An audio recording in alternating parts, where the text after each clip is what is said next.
'Cause I won't wait another minute. You're ready to move now. Be the rain on barren ground, my river in the desert, my strength forever. Breathe new life into hopes and dreams. Jesus, be the center of my life's surrender. You're my rain, my awakening. You're my rain. Oh. Okay. All right. Now I'm on. All right. There we go. Now you can hear me. Welcome to Our Watch with Tim Thompson, everybody. For those of you that are here, yes. Keep it coming. For those of you that are here and out in the fellowship area, go ahead and come on in and grab a seat while you can. For those watching online, we're glad you're watching. We've got a great program tonight. Pastor Tim is going to be interviewing Scott Walsh from Judicial. Why is that so hard to say all at one time? Scott Walsh from Judicial Watch. Yes, here on Our Watch. So, yeah, you're going to be amazed about what they're talking about tonight, about some of the things going on that they are really on top of, and we're thankful for. So we've got a great program for you guys tonight. But before we get too much further into it, would you join me as we pray for tonight's program? Heavenly Father, we're just so grateful that we can be all here together, and for those watching online as well, we're thankful for the interview that is going to take place. We're thankful that Scott is here to just share what their organization is all about and what that means to people. So we pray that you bless and guide the conversation and that it will travel far and wide. People will be educated by it and blessed by it, and they will be better equipped to be able to be a voice for what we need so much right now for our Judeo-Christian values in this nation. We pray for every single person here in the building and for all watching online and ask for your blessing upon the program, and we ask it in Jesus' name. Amen. Okay, so for those of you here, we are taking an offering. If you are able to help support Our Watch, just know that this is how we are able to produce content like this and have the guests that we do and lots of other things that Our Watch brings to the table. So we appreciate and are very thankful for your support. If you're watching online, you can go to ourwatchnow.com/donate. And that's the website where you can get a lot of other information. You're going to find out who the upcoming guests are. You can catch up on past interviews that have taken place. And if you're watching online right now, and even for those of you here in the audience, make sure that you share this message. It's live streaming on YouTube, so share it through Facebook, and that way everybody else gets a chance to take place and watch what's taking place. So yeah, like it, share it. If you haven't subscribed already to YouTube, please subscribe to the Our Watch YouTube channel. Follow and friend on Facebook, Instagram, Twitter, all the social stuff. It's good to keep up to date. Also on the website, you can sign up for the email list, and emails go out from time to time talking about other things that are coming up.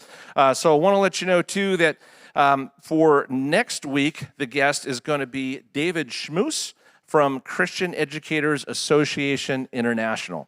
All right, so please invite everybody and tell everybody online that you know that is a teacher, especially. On that subject, parents, so how many of you wanted to go or went to the Temecula School Board meeting last night? Okay, so quite a few. Thank you for showing up.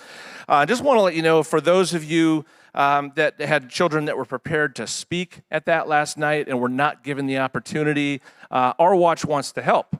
So next Wednesday night here on Our Watch with Tim Thompson, we're going to be doing a live stream as always, but we are going to allow some of the kids to come up and share what they want to share and what's on their mind. So, they can get heard. The whole point is to show this to the school board. So if you have children that would be interested in doing that, go to the Our Watch website. We're looking for children ages 5 to 17. There's a link there where you can sign them up and you get more details, and then we'll be doing that filming here next week for Our Watch. Other guests that we have coming up here on the program, August 4th will be Anthony Trimino, California gubernatorial candidate for the recall election. On August 11th will be Congressman Ken Calvert. And then on August 18th, we'll have Larry Elder. And August 25th, will be Kevin Kiley. So we've got a lot of good candidates for you to get to know and hear what's on their heart and what is important to them. Also want to let you know that here at the church at 412 Church Murrieta, on Sunday, August 15th, we're going to be having special guest General Boykin. So if you're here in the local area, make sure you come to church that day and hear what he has to say. For those watching online, go to the 412 Murrieta YouTube channel and you'll be able to watch that there. So that pretty much covers all the details. We're going to be getting started in just a few minutes here. So sit back, relax, and enjoy our watch.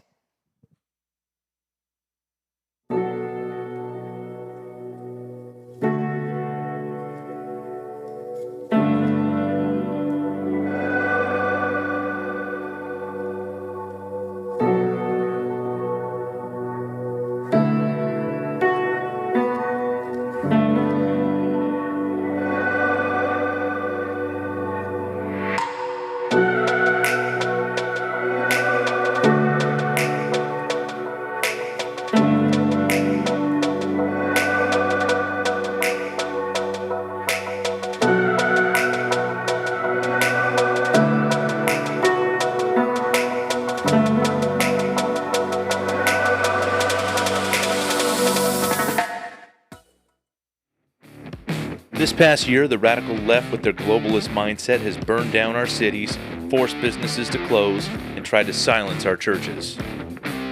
They told us to wear a mask and stay home to save lives, and many Christians remain silent. That is no longer an option. The silent majority will be silent no more, and the sleeping giant has been awakened. We are going to use our voice to take back the media, stop the censorship, and very loudly take back the public square.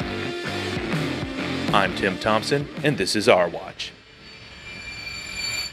Well, good evening, everybody. So happy to have you all with us here tonight. Also want to say hello to everybody that is tuned in online. Welcome to Our Watch with Tim Thompson. Glad you're with us. I am looking out into an audience. Those of you that are online, you can't see them, but they are beautiful. They are unmasked. They are created in the image of God, and they are looking good tonight. We want you to be able to come out and join us some night. But there's a lot going on in our culture. Of course, the reason we gather together on nights like this is we're trying to make sure that we know what's going on in the culture. We know what's going on in politics. We know what God is doing right now, and we want to know what Satan's doing right now. And both God and Satan are very busy right now. God is on the move, and Satan knows it. He's like a cornered cat. He's scratching at anything he can right now, and he's been very emboldened over the last several months, and you can see that because it's unreal how the radical left, and when I say the radical left, I'm talking about the people that are inspired by the spirit of Antichrist. The radical left, they've gotten to the point now where they don't even try to hide certain things. They're just in your face with this stuff. And we're seeing that God is starting to empower very specific people to do great things for the kingdom. And we're just excited that we all get to be a part of God's work here on earth. Now, that being said, we're always trying to make sure that we're able to affect change in the public school system because it has been taken over by these radical leftists. And last night we were at the Temecula Valley School Board meeting, and I want to kind of bring you up to speed on a few things. I want to share just a few videos and with you, just very short clips, and I want to explain what's going on. The first one is one of the things I had said to the school board as I addressed them last night. Take a look. I'm not afraid to tell you, you're cowards, and you need to be replaced. Okay, you have a moment to redeem yourself, though. Item M on your agenda today. You three especially need a vote to open the schools with no masks, no social distancing. This is enough, and you need to make the decision to do what's right. So, the reason I share that with you is what I was talking about. You have an opportunity to redeem yourself. So, the previous school board meeting, we were there. One school board member, Steve Lohner, said, "Hey, I think we need to vote to put this on the agenda for the next meeting. That way we all can talk about this, and we want to have the discussion. And hopefully, maybe we as a school board can do something to start a statewide conversation. He's saying all it takes is a collective voice to push back on this and get the kids back into school with no mask. And this is a man who's a first responder. He's even admitted, he goes, I'm not a doctor, I'm a first responder, but everything that I'm reading doesn't line up with what they're trying to tell us to do with the kids. How come they can go to Walmart? How come they can go to the movies? How come they can do all these things without a mask? But once they're in school, they have to have a mask. And the fact is, the science doesn't dictate that kids should be masked up. Science doesn't dictate it at all. So we know that there's something else going on. So they put that to a vote, and 3 school board members, the 3 that I was pointing out that said that they're cowards, those 3 would not even have a public discussion.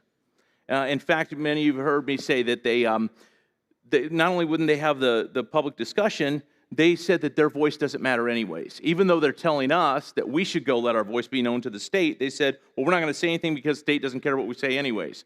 But you guys go. You go talk to the state. Why? Because they know that the state's not going to listen anyways. And it's just passing the buck. They keep doing that. I said, you all have a chance to redeem yourself today. So prior to them coming out with what they were going to do, they knew that in just an hour or whenever they were done with the public comment, that they were going to have an opportunity to talk about opening up the school without masks for the kids. And I said, you have an opportunity. You can vote to open it up. Well, this is, take a look at this next video from the superintendent. Are being required at this point by the California Department of Public Health, otherwise known as CDPH. Please let me emphasize that. CDPH is mandating masks for students, vaccinated or not, in grades TK through 12 at all schools, public and private, in California.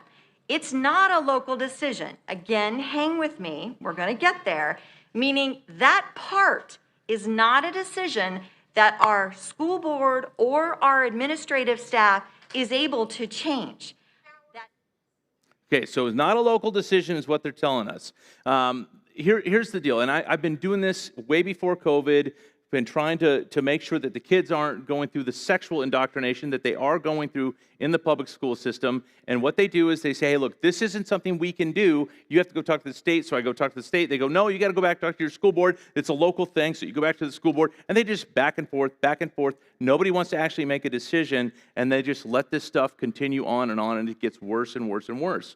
The fact is, it is a local decision. All politics are local. They have the ability to say, you know what, we as a school board represent our community. Our community says no to this. We're going to vote and say no, because that's what our community wants. Now, the state may come in after that and say, we don't care, we're going to come in and enforce it, whatever, but take the stance. This is what our community wants. We want you to take a stance. We want to take a stance and you represent us, so you're supposed to take the stance for us. That's the idea of being elected to represent us. So she's saying it's not local, and then here's one more quick video show you what they ended up saying they're going to do. I could finish. So where are we with the masks? I know we have some staff watching as well, so we just wanted to highlight this, and I appreciate those of you just being patient enough to let me get to the part I know you want to hear most desperately. Can you do me a favor? Pause right there for just a moment. All employees. So this is a superintendent, and she continued. This is multiple times now. We're just trying to get a quick video clip for you. This was multiple times where she said, please just bear with me. I'm getting to the part you're all waiting for. And what are we all waiting for? We want to find out, what are you going to do? Are you going to open up with or without masks? That's what we're all waiting for. She knows it. Speaker after speaker after speaker said it. And she says, just bear with me. I'm almost there. So go ahead and press play. Employees must wear masks unless they're vaccinated. Per CDPH, all students in grades TK through 12, like I mentioned, have to wear the masks while indoors. But within hours of the original CDPH documents release, and I believe this is where the confusion is coming from, CDPH revised their language so that each school district can determine now how to enforce the mask wearing of students. So each district has been asked to develop a plan of what will be done. Basically, how will that be enforced? To what degree will it be enforced? What will enforcement look like? Each district has been asked to develop that plan for when a student doesn't wear the mask. Now, while we don't have that plan yet of how it will be enforced, we are working on it. We're working daily with other districts. So there you go. So you're going to get to the part we've all been waiting for. Okay, we're there. What's the part? Oh, we don't know what we're going to do yet. This is nonsense. I mean, the thing is, if you were there, how many of you were there last night? Several of you. So you know this. There was well over 400 parents there. Well over 400. Okay, I was at the last school board meeting. There were 10. Okay, there were well over 400. We've put the word out. Several other groups put the word out. Well over 400 parents there, which is outstanding. The school board knew that the parents were going to be there. They knew what we wanted. We want them to open up without masks. And we're getting to the part that you've been waiting for. Okay, we don't have a plan. And we have to understand this. This is a trick of the left, whether they admit this or not. I know what they're doing. They know this, that we get tired. Oh, another meeting. I got to go to another. And they know we just string it along, and then people are going to go, I'm just sick and tired of going. It's not doing anything anyways. We can't get sick and tired of going. Not for our children, we can't. We have to keep showing up. We have to keep voicing our opinion. We need to replace those 3 school board members. We need to replace them. If they're not willing to do something for our kids, when we know it's not healthy to wear a mask. We know this. We know it's not necessary. This is a control issue. It's an indoctrination issue. We don't want this for our kids. And they're not willing to take a stance for us. We need to put somebody in there that is. So they have to go. It's that simple. And what they did last night, it was so nefarious what they did. We're still gonna investigate this, but every building has to have an occupancy load on the wall that says maximum capacity is this many people. That was nowhere to be found. They put just a few chairs in the room. You saw from the video, that's not a full room. There was plenty of room for a whole lot of other people. There were elderly women and elderly men outside in 100-degree weather, women with babies standing out in the heat. They could have went inside. They didn't let them. No, it was horrible. Absolutely horrible. It was so bad what they did. And again, no sign for occupancy. That's against the fire code to have no sign that says what the maximum occupancy is in that room. And I'm just wondering who took it down and who told them to take it down. But they had all these parents standing outside in the heat. Again, older people as well. Some grandparents were there. And they made them stand out there in 100-degree weather. It was just wrong. And it's just, to me, it's frustrating that this is what's going on. Now, they say there's nothing they can do. There's a whole lot. You can go watch. We posted the whole thing on our Watch YouTube page and Rumble. You can go watch this if you want to see the whole thing. Lots of speakers were there. They said there's nothing they can do. Now, the Newhall School District, there's a Facebook post from them, or from somebody that is part of that. That's out in Los Angeles County. And here's what they said. They said, Newhall School District just passed the resolution at tonight's board meeting advocating for mask choice. Every single board member is on our side. Every single board member is on the side of the parents at that school district. This could have been Temecula. This could have been Murrieta. This could have been our valley, where everybody says, oh, it's a conservative. We're such a conservative valley. Oh, we're so strong. Yeah, we are. We are. What is up with our elected officials? Why wouldn't they take this stance? Why wouldn't they be the first school district to say we want to open without our kids going? But they don't represent us. It's that simple. They don't represent it. They're supposed to, but they don't. And I went and I pulled it. So we confirmed it, and this is the resolution that was just passed last night at their school. This is Los Angeles. This is Los Angeles, where George Cascone is the DA. I mean, we're in Riverside County, where we have DA Mike Hestron. The sheriff is Chad Bianco. We got awesome people in law enforcement. LA is a mess, and you got people that are willing to unanimously take a stance for the parents of their community, the children of their community. And you read through this, and the thing is, this doesn't even give them the mask choice. This is just them collectively using their voice saying, we don't want that at our school district, change your policy. I mean, this doesn't even actually change the policy, but at least they've got a voice and unanimously using it. The school board members here can't even do that for us? And they want us to keep them in that position? It's ridiculous. I want to share one last thing before we bring up our speaker today, and this is somebody who attends church here at 412 Marietta, and I don't even know, is Karen here tonight?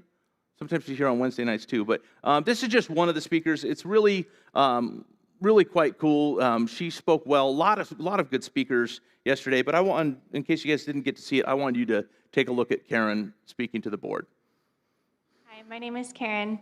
I know that invalidates everything we say, right? If this meeting goes anything like other school boards in our state, there will be responses about how hands are tied.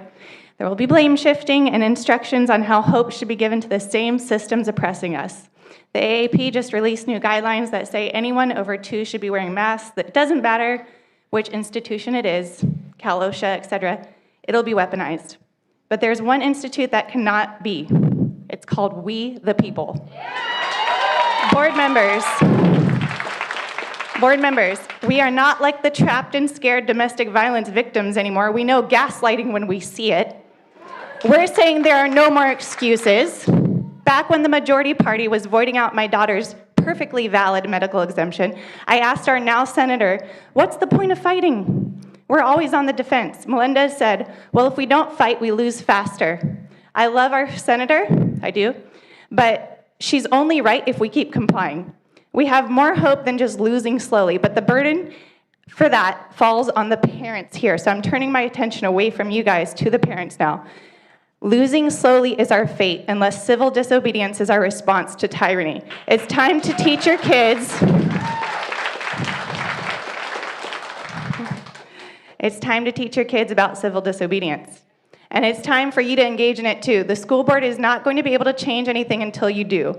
Either do whatever it takes to pull your kids out of this mess, or teach them to refuse to comply. And as it applies to masks, know that the law is on your side. According to California Education Code Section 48900, the school cannot send your kids home for not wearing masks. If you're afraid for your kids to have to participate in that kind of behavior, that civil disobedience behavior, and you want them to learn how to respect adults, I get it, then pull them out. I'll help you. Find me. I'll help you. I get it. I was a single mom. I understand it's hard to live in California on one income. You can do it. I'll help you. If you're saying that your only choice, your only option is to put them in school with masks on, that is not an option. That's called slavery. So do not comply with slavery. That's it.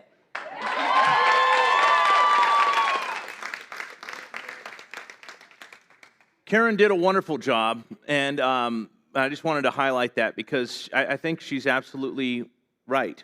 And I know this, you know, people say, well, Pastor Tim, you don't have kids in the school system anymore. Your kids are adults. Well, that's true. But I've got hundreds of kids that go to church here, and I love and care for every single one of them. You know, and so they can't use that argument against me. But the fact is, if my kids were of age to be a part of the public school system, I would tell my kids, go to school, don't wear a mask.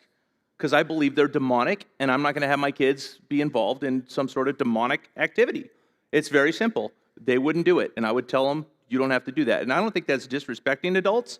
I think they could very respectfully say, I understand, but I'm not going to do this. Just like if they had them participate in anything else that was wrong, I would tell them, don't participate, be respectful, just, you know, don't get all cocky with the teacher, but just say, I'm not going to do that. You have a problem with it, talk to my parents. Done. You know, but I'll say this, the best thing you can do, pull them out of the public school system. That's the best thing you can do. A lot of people wanted to speak but couldn't last night. They wouldn't allow people in, first of all. They said it was full. You had to go inside to fill out a form. So you couldn't get in to fill out the form to say you wanted to speak. There were several children there that wanted to speak in front of the school board and didn't get an opportunity. So for those of you that have kids that wanted to speak, we're gonna bring them in. Love to have them here next Wednesday night, and we're gonna hear what they have to say. We're gonna give those kids a voice. So that is our school district update. More, obviously, to come. We do have, for Marietta, there's a school board meeting on August 12th, 5 p.m. I hope you all can make it. Lake Elsinore, August 5th, 9 a.m. I don't care if you have kids in those districts or not. We can still show up. This is our valley. This is where we want our kids to grow up, and so we're going to have to to protect this entire valley. So I hope you can make it to those.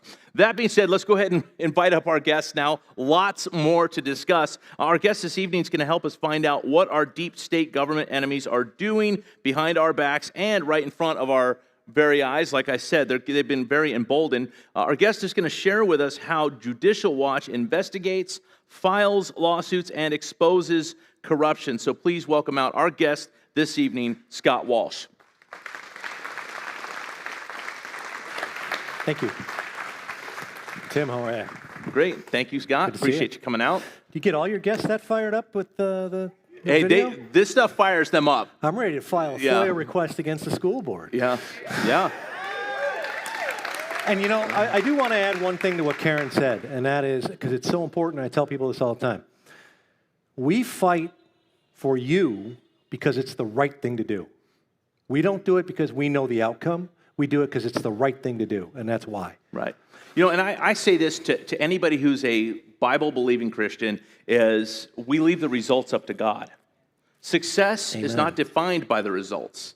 Success is defined in obedience. That's right. That's where we as believers find our success. Whether you obeyed him or not, leave the results up to him. He knows what he's doing. He's in charge. He knows how to handle things. And that's, you know, and finally, FOIA requests, I say FOIA demands against the school district. I've done that. Well, maybe we'll talk about that a little bit during our time together tonight. But talk to us about Judicial Watch. What is it? How did it get started? What are some of the things it's done in the past? And I know there's a lot of current things, but just for those who haven't heard much about Judicial Watch, which I know is probably nobody in this room, but there might be somebody watching online that's like, what is Judicial Watch? Well, thank you. Thanks for the opportunity to be here, too. Judicial Watch is the largest government watchdog group in the country. We're a 501c3 conservative nonprofit. We're nonpartisan, as I shared with you at dinner. We go after Republicans, Democrats, independents. We go after everybody. The reality of the world is that the left gives us a little bit more of a target-rich environment. So we were founded in 1994, so this is our 27th year. We're a pretty lean organization. We've got about 54 or so employees.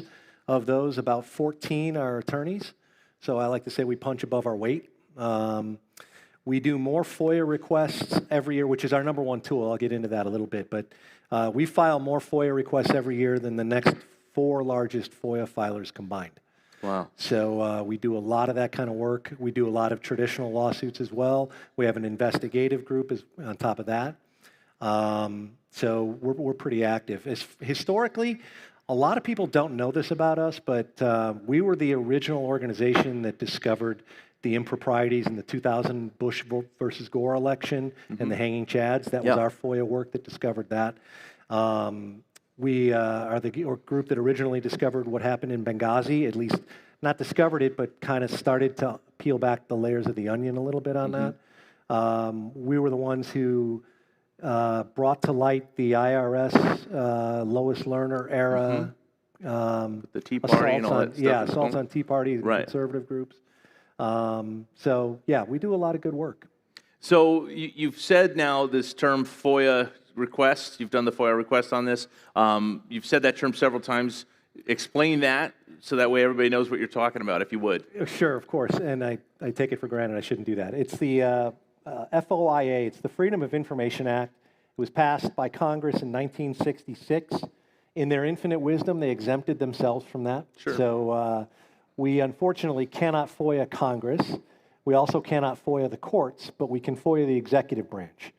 Now, people think often that the executive branch means the presidency and the White House and things like that. But it's all the departments, it's all the agencies, it's the Department of Defense, it's the Department of State. You may want to just move your microphone down a little bit. Down a little Yeah, there you go. There we go. Better? Yeah, just, Sorry. there we go. Yeah. Okay. And so it's our number one tool. And the way, and most of our work, probably 90% of our legal work is FOIA related, where we would, we catch wind of something going on in the government, and we need to find out more information about it. So let's say it's the Department of Defense.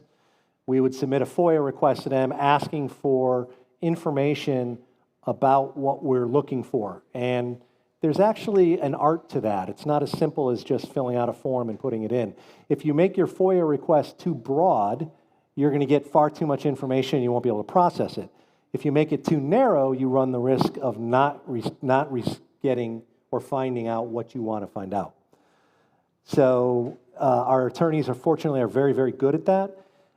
By statute, when we submit a FOIA request to an agency, they've got 20 days, I believe it is, it might be 21 days, to respond to that. That doesn't mean they have to get us the information we're looking for, just means they have to acknowledge it and tell us what they're going to do. More often than not, they don't bother even to do that. And at that point, then we have a decision to make based on resources and how important this request is. Do we want to take them to court and get the court to enforce the Information Act request, or do we want to pursue it a different way? And so that's where, it gets a little dicey. Yeah. So I've only personally done one FOIA demand on the school district, actually on the Riverside County School Board, so for the entire county. And I don't know how broad we did it or how narrow we did it, but what I do know is we ended up with a stack of papers about this tall, and we had to go through every single one of them, and we got so much information where we actually did a documentary showing what we uncovered here in our county, which was that the ACLU is teaching our school district administrators how to implement the sex ed stuff without you knowing about it, and trying to show them how to find ways that you can that the school district could implement the parents opt-out thing in a way where it's near impossible for the parents to opt their kids out. Also showing them ways to ensure that your kids can go leave for abortions, the transgender stuff. I mean, they were literally teaching them how to put this stuff in place so that way they can cut what they call the barriers away, which a barrier in the ACLU term, Planned Parent term, barriers are parents and grandparents. That's what a barrier is. So wow. we uncovered all of this, and they were really trying to do so. The FOIA request, FOIA demand, it is a great tool. It is. And it's funny because they almost did it to themselves. Like in passing this, of course, Congress, we can't put a FOIA on Congress, but it's almost as if, because they wanted it, the reason they wanted it was to get it on the conservatives, get theirs, but now it's like we're using it against them, and we should. Absolutely. And boy, I'd love to see Nancy Pelosi and Adam Schiff's emails. Oh, wouldn't you? Yeah. That would be nice. That would be a Schiff show. But it's you'll be here all week, right? And it really is. And just to go into that a little bit more, what you said, and I think it's interesting that you have some exposure to that. So there's a story I like to tell about how this process works, and without getting too much in the weeds, but I think it's an interesting story. So take Benghazi, for example. In the wake of Benghazi, Tom Fitton, our president, was incensed, as a lot of Americans were. Mm-hmm. And so we filed a Freedom of Information Act request with the State Department. And we wanted all of the communications between between D.C. and the Department of State in Libya. So we wanted, whether they were at the embassy in Tripoli or the outpost in Benghazi, and we wanted all the communications amongst them related to security. And so, of course, they did not acknowledge the FOIA request at first. So we took them to court, sued them. The court agreed with us, as they often do, because they know we're good at this, and ordered the State Department to produce these documents. And again, they were specific. We wanted these communications related to security arrangements. And I believe it was a period of time, I could be wrong, but I think it was like maybe 6 weeks prior to and 6 weeks after the night of September 11th, 2012. And finally, I think it took about a year. I wasn't there yet at the time. I think it took about a year, but we got a load of documents from the State Department. And you didn't have to be Clarence Darrow to figure out that there was a gaping hole in the middle of what they sent us. And that gaping hole was, there were literally zero communications between the Secretary of State and the ambassador to Libya. I mean, there was nothing. That's almost impossible to have happen. So we went back to court and we said, we don't think they're giving us everything. And the court agreed with us and ordered them to go back and look again. Well, that discovery led to the discovery of the hidden server in Hillary's in her bathroom in New York, in Chippewa. And a lot of this it's like peeling back layers of an onion. It's a tired and kind of an old cliche, but it's true. When we get this information, we go through it with our team of attorneys, we go through it with our team of investigators, because they're crack guys too, they're really good. And we start looking at things, and if you get 500 pages in a FOIA request, on page 479, there might be something, and one of our investigators will say, we need to look into that. That doesn't make sense. So we'll file a FOIA request on that. So it started this kind of domino effect where we discovered the private server in her bathroom. We discovered the 33,000 emails. We discovered the fact that the campaign was destroying BlackBerries and laptops in a misguided attempt to destroy the messages, because as we all know, the messages aren't physically on that device. They're on a server somewhere, right?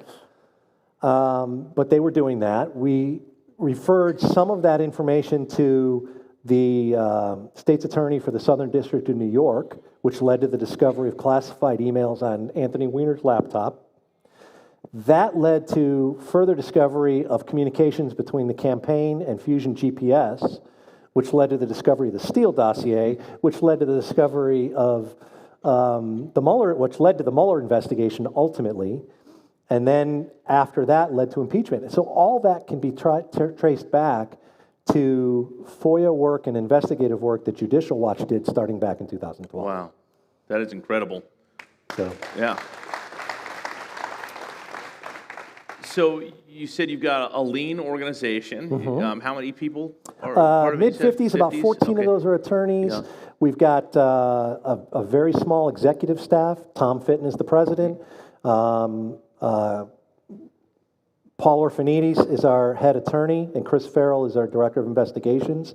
Chris is a former Army counterintelligence officer.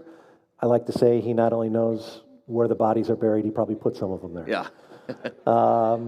They're very, very good at what they do. Paul is an original employee. Tom has been there since we were founded in 94.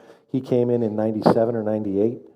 So we've been there, they've been there a long time. And they're also the executive board. So we're really nimble. I mean, we could literally hear about something on Friday evening, and by Monday morning have a FOIA request ready to go. Wow. And Paul is an interesting cat. He lives to file FOIA requests. Yeah. It's really bizarre, but it's his favorite thing in the world to do. Yeah. And he's really good at it. That's funny. So what else do you have? I mean, do you have investigators? What are all the different job types of what you guys do? We do. We have a team of investigators that work under Chris, and they do exactly what their title says. They investigate this information that we get.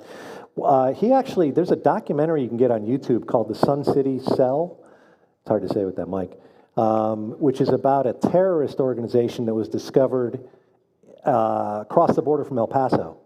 And the role we played in discovering that and revealing that. That was probably 5 or 10 years ago. But it's a worthwhile documentary to watch. Yeah. Well, it's incredible. I mean, what you guys have been involved in, I mean, just that long line of things that you just talked about, these are things that are so important to what's happening right now. And you guys are still working on some of those issues. I mean, probably one of the number one questions you get, right? We were talking about this was, why isn't fill in the blank in jail? It's usually Hillary. You know, but I mean, that's got to be I'm sure that's on all of our minds. Like, there's certain people, like I would love to see Hillary end up in jail, and it's frustrating because I see other people who aren't in the position she's in, where either they do something wrong or they haven't done anything wrong at all, and they're stuck for years trying to either defend themselves or they're in jail. And for far less than what she has done. And it's infuriating. Why is that woman not in jail? And again, the results are not up to us. Well, they're not. They're up to, it's far above my pay grade, let's put it that way. And you're right to be frustrated with that. Everybody in this room should be frustrated with that. I guarantee you none of you are more frustrated than Tom Fitton is. Yeah. But the reality of our world is, and this goes back to what I said earlier about fighting. We fight because it's the right thing to do, not because we know the outcome. the reality of our world is our power stops short of the ability to indict and prosecute people. We can't do that. It's the Department of Justice's job to do that. Now, if they don't do their job, that doesn't mean we shouldn't do ours. And we do our job very well. They're not doing their job very well. But I will also add this, and I shared this with you at dinner. If the gold standard is fill in that name and picture them in an orange jumpsuit, I agree. That's the gold standard. But I think that if you're short of that, it doesn't necessarily mean you failed, because look at the people we've gone after really literally just in the last 5 years. I mean, because of our work, Rod Rosenstein's not at the Department of Justice anymore. Andrew McCabe's not at the FBI. Jim Comey's not running the FBI. Clapper and Brennan aren't part of the intelligence community anymore. Strzok and Page aren't doing what they were doing at the FBI. And most importantly of all, I really truly believe because of our work, Hillary Clinton never got elected president. Yeah. Amen. And we're nonpartisan. We didn't do our work to try to stop her from being elected. We did our work because we knew there was something wrong there and it needed to be uncovered. Now, if the chips fall where they did, that she ends up losing that election, so be it. Right. So you're on the West Coast. I am. What's your role here on the West Coast? The People's Republic of California, my home. I am the regional development manager, so I work with our major donors throughout the western United States. I've got a 7-state territory: California, Oregon, Washington, Nevada, Arizona, Alaska, and Hawaii. We get a surprising amount of support out of California, which is really actually encouraging to me, not only because it's my job, but because this is the most leftist state in the country. But people forget that there are significant pockets of strong, conservative, Judeo-Christian value people throughout the state, particularly in the San Joaquin Valley. Right. I mean, pretty much everything between Bakersfield and Sacramento is pretty conservative, except for the college towns, of course. You've seen Merced and places like that, little hotbeds of Marxism all along there. But it's encouraging. We get a lot of support. And as an organization, we've got about 750,000 active donors, which for a conservative nonprofit is a really, really good number. Yeah. No, you're absolutely right when you say that. We look at the amount of companies that are still here in California. I've talked to so many business owners that they own these companies that are huge, and they say there is no good reason for me to still be in California. They're saying we should have left California a long time ago. It is not fiscally it is not fiscally responsible to even stay in California. They said we should have left years ago, but they said we can't do it. We can't. God is not allowing us. And you wouldn't believe how many people with massive resources in California love the Lord. And they say, you know what? God has me here. This is where God hasn't given me permission to leave. Anthony Termino is one of those people. For those of you who don't know, he's running for governor. You guys will meet him on August 4th. But I asked him, I said, why? Why haven't you left? And he's got the fastest growing independently owned company in America. The fastest growing independently owned company in our country. And he says, well, you know what? I'm going to stay in California. I'm going to be part of the solution. And that, to me, I love it when I hear these people that are willing to do that, because it means they're willing to sacrifice of themselves. They're willing to let it cost something. And there's plenty of people here in California. I think a lot of people that think California is a lost cause. I don't think it's a lost cause. It's only we only lose if we let it go. I don't think it's a lost cause either. Not at all. We're not that far removed from Republican governors, and we're not that far removed from Reagan, right? And I have to confess, I'm what you talked about Anthony and him staying here, and I got to confess, there's a little bit of Jonah in me. I keep wanting to go. Nevada's my, this is Nineveh. I keep wanting to go to Nevada. I want Montana. Mrs. Walsh doesn't want to go. I can't. I've got to stay in one of my 7 states. Yeah. And of course, Oregon and Washington are as lost as we are. So anyway, but I think I needed to hear that, because I think I need to start getting more comfortable with the fact that I'm here. I don't particularly want to be here. I actually came back here for this job. Yeah. I've been here, well, just real quick, a little bit about my background. I was born and raised in Chicago and came out here in 1998. Met the woman, I worked in the golf industry. I had been the director of public relations for the golf division at Wilson Sporting Goods. And I got recruited by Cobra Golf in Carlsbad, which is what brought me out here. Well, I met Monica, the woman who's now my wife, at Cobra. I mean, literally, I moved out here in May, met her in June. We started dating in August. We got married in December. And it was just kind of one of those things, and she helped lead me to the Lord. And so, in fact, I'll tell you about the proposal. That was an interesting scenario. But so I worked in the golf industry for a while. So I've been out here since '98 because this is where most of the golf industry is. Left for about a year and a half between 17 and 19.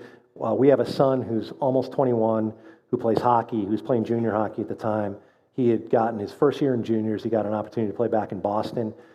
As it happened, my job had been eliminated, and it was another regional position where I had to be out here. Once that job got eliminated, and we were homeschooling him, as I shared with you at dinner, it was his senior year of high school. I didn't have to be here anymore, so I went back across country to be with my wife and son back in Massachusetts while he played there that season.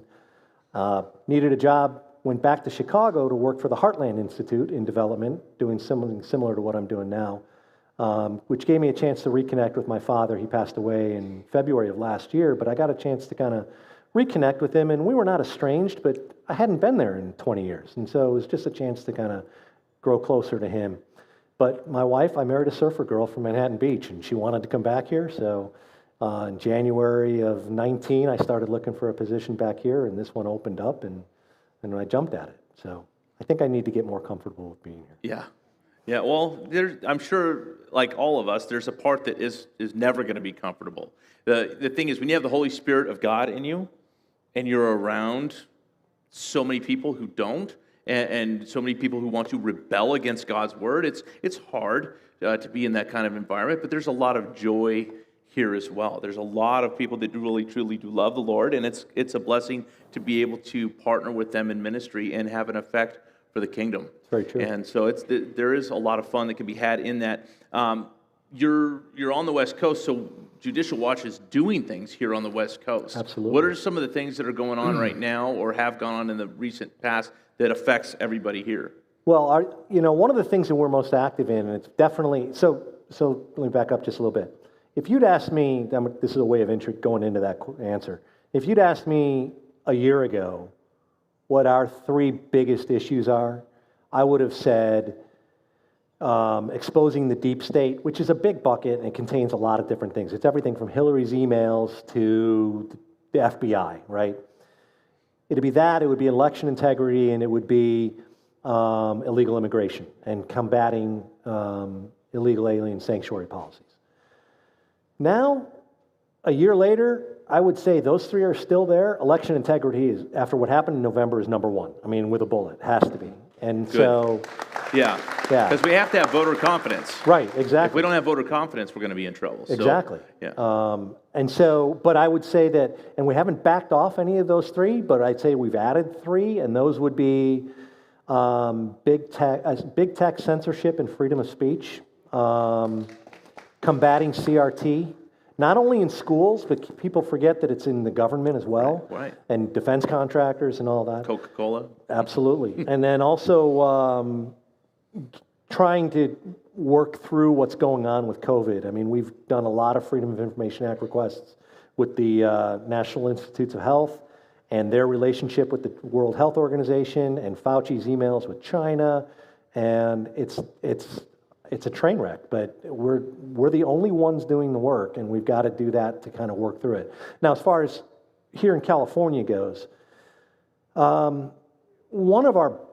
we're probably better than any organization in the country at researching voter registration, and that's a big area of cheating for the left in elections.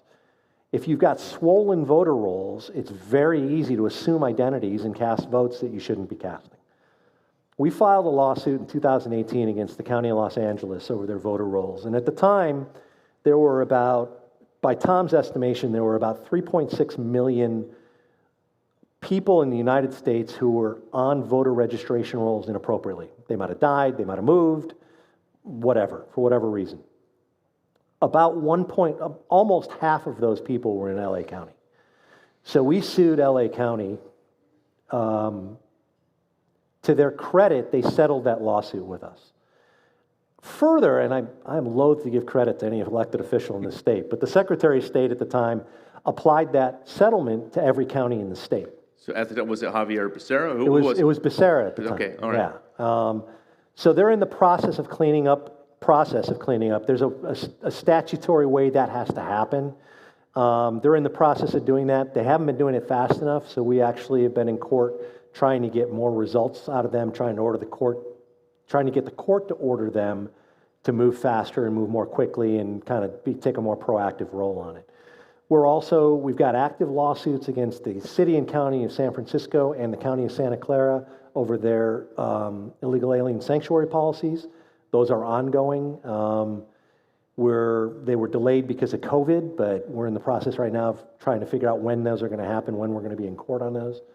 We're going after, we've recently, just this year, we filed a Freedom of Information Act request against the state and discovered emails between the Secretary of State of California and I think it was Twitter, or it might have been Facebook, was one of the two, requesting to have posts taken down that they didn't agree with, and they did it. When, just so we have timeline, when was that? When were these emails? They were related, those were related to the election, so they would have been in the wake since November. Okay. And it's been this year that we filed it, so probably February we filed it. So well, when did Becerra go onto the administration? Until after January, so this is Javier Becerra at the time then. He probably would have been the Secretary of State of Record under that Freedom of Information Act request. And there were emails between him, his office, yeah. His office and he's the Twitter. titular head of it, so yeah, it would be him. Yeah. Yeah. Wow. And you take that, and then you've got the Biden administration just last week, Right. essentially bragging about the fact that they're flagging posts for Facebook and asking them to take them down. Right. Which is just so blatantly unconstitutional. And referring to them as a media outlet. Yeah. Which exactly. supposedly they're not a media outlet, which is the whole thing with Section 230. This Exactly. is the fight with them on that. The Decency Act, exactly. Right. So that needs to be enforced. That's actually, the media outlet is an interesting point.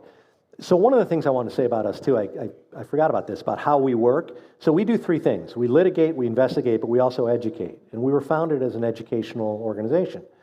And it's not education in the sense of teaching, but it's education in the sense of revealing to you what your government's doing and exposing that. And so we actually have put a lot of resources behind establishing ourselves. We're actually recognized as a media outlet unto ourselves in DC. And we did that very, very deliberately, because if you hear about something related to Hillary's emails or to the FBI and something we've done, we don't want you to go to the Washington Post website because A, you won't find it there. B, if you do find it there, it won't really bear much resemblance to reality. So we want people to go to our website and get that information. What is that website? It's www.judicialwatch.org. .org. Yes. Judicialwatch.org. .org. All right. And our distribution, so when we get a pile of documentation, we do something with that. We don't just sit on it. We go through it. We look for what's in there. We decide if we try to determine if there's more Freedom of Information Act or lawsuit work we can do related to that. But when we're finished with it, we write a story about it and we prepare a press release about it. We post those on our website. So if our distribution list for that information among the American people is actually larger than the distribution lists of the USA Today and the New York Times. Wow. So we've got more people signed up to get that information than they have.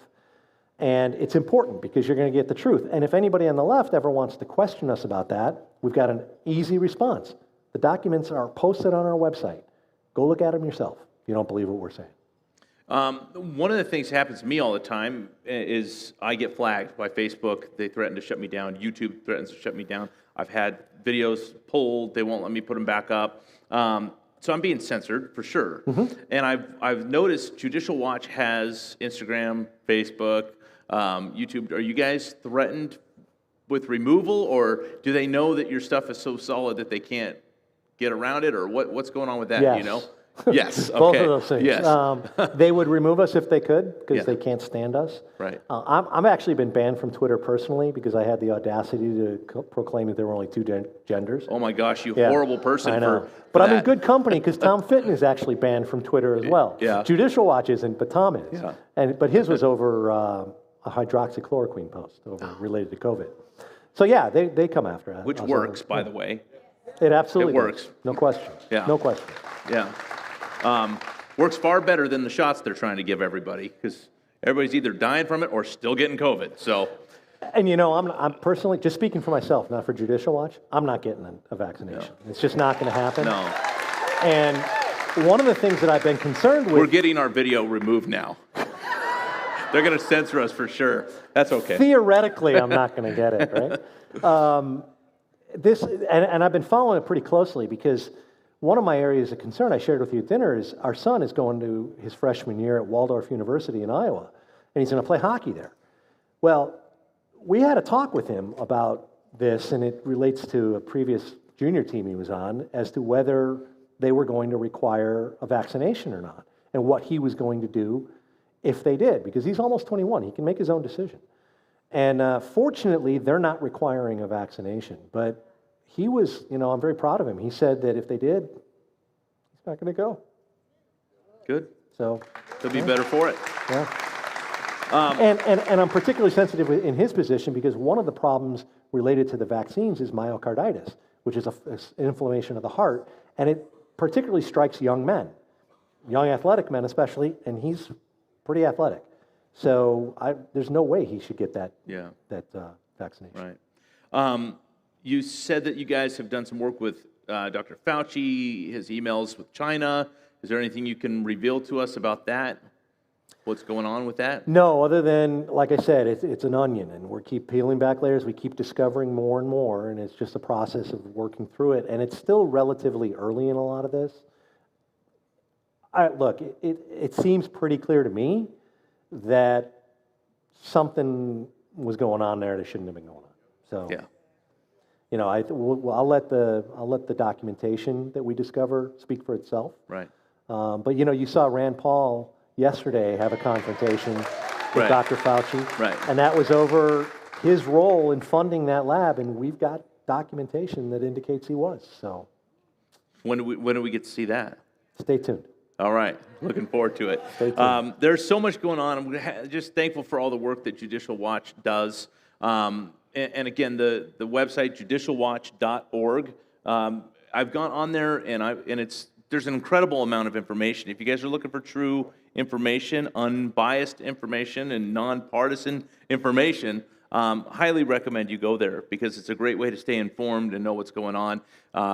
So one more time, judicialwatch.org, and you guys can even get get on there to be part of the mailing list and get information on that. So Scott, so grateful that you came out. Any closing encouragement for them?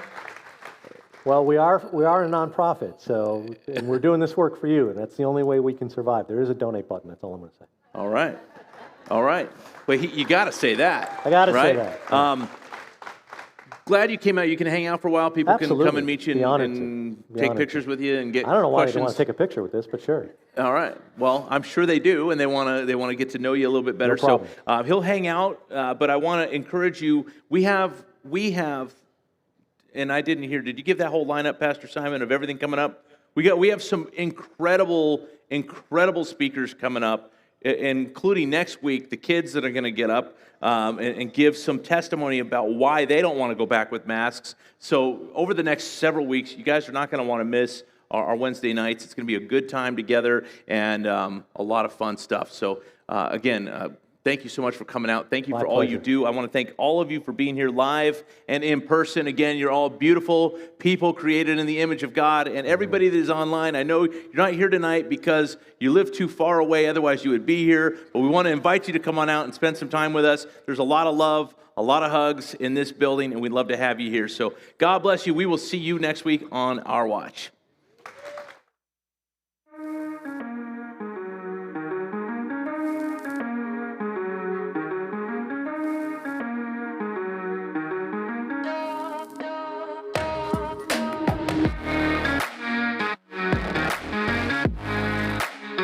Well, hey, I really do hope that our guest today and our time together was a blessing to you. I want to ask, if it was, would you please share this video out with your friends on social media? Also, hit that like button. Make sure you subscribe to us so that way you can be updated every time we have a new episode of Our Watch. Again, blessing to have you with us, and we hope that you have a blessed time being effective for the kingdom in the culture that we live in.